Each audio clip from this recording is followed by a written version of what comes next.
যখন সত্যের পাশে দাঁড়ানো মানেই বিপদ ডেকে আনা, তখন খুব কম মানুষই সাহস দেখাতে পারে।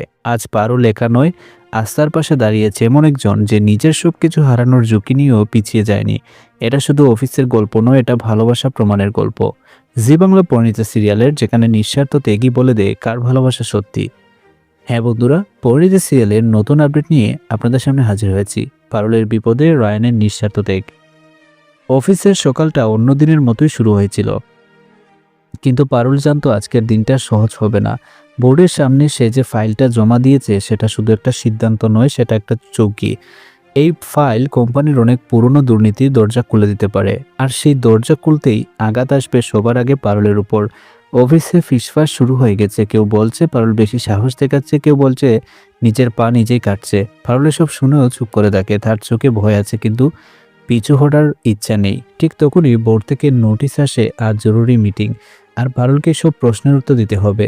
এই খবরটা রায়ানের কানে পৌঁছায়। সে বুঝে যায় এবার আঘাতটা সরাসরি আসবে। মিটিংয়ের আগে রায়ান পারুলের কাছে আসে। অনেকদিন পর এই প্রথম সে নিজে থেকে কথা শুরু করে। সে বলে, আজ যা হবে একা সামলাতে যেও না। পারুল তাকিয়ে থাকে তার দিকে। সে কিছু বলে না, কিন্তু তার চোখে একটা প্রশ্ন। তুমি কি সত্যি পাশে থাকবে? বোর্ডরুমে পরিবেশ ভারী। প্রশ্নের উপর প্রশ্ন ছুড়ে দেওয়া হয় পারুলের দিকে। কেন সে এই ফাইল তুলেছে? কার অনুমতিতে? তার উদ্দেশ্য কি? পারুল একা দাঁড়িয়ে উত্তর দেয়। কিছুক্ষণ পর তার গলা কেঁপে ওঠে। সে বুঝে পরিস্থিতি হাতের বাইরে চলে যাচ্ছে। ঠিক তখনই রায়ান উঠে দাঁড়ায়। বোর্ড অবাক। এই জায়গায় রায়ানের কথা বলার কথা ছিল না। রায়ান শান্ত গলায় বলে, এই সিদ্ধান্ত শুধু পারুলের রেখা নয়, এই তদন্তের জন্য আমি নিজেও দায়িত্ব নিয়েছি। করে হঠাৎ নীরবতা নেমে আসে। পারুল অবাক হয়ে তাকায় রায়ানের দিকে। সে জানতো না রায়ান এতটা এগুবে। একজন বোর্ড মেম্বার প্রশ্ন করে, তুমি জানো এর ফল কি হতে পারে? রায়ান এক মুহূর্ত দেরি না করে বলে, জানি। আমার পথ যেতে পারে, আমার ভবিষ্যৎ নষ্ট হতে পারে, কিন্তু সত্যের পাশে দাঁড়াতে গেলে এই দাম দিতেই হয়। এই কথাগুলো পারুলের বুকের ভেতর গিয়ে লাগে। বোর্ড সিদ্ধান্ত নেয় তদন্ত চলবে এবং রায়ানকে সাময়িকভাবে দায়িত্ব থেকে সরানো হবে। মিটিং শেষ। করিডোরে সবাই চুপ। পারুল ধীরে ধীরে বেরিয়ে আসে। রায়ান একা দাঁড়িয়ে থাকে। তার মুখে কোনো আফসোস নেই। পারুল এগিয়ে এসে বলে, তুমি এটা করতে বাধ্য ছিলে না।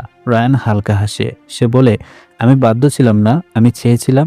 এই কথাটা পারুলের চোখ ভিজিয়ে দেয়। এই প্রথমবার স্বীকার করে নেয়, আর যদি তুমি পাশে না থাকতে আমি হয়তো ভেঙে পড়তাম।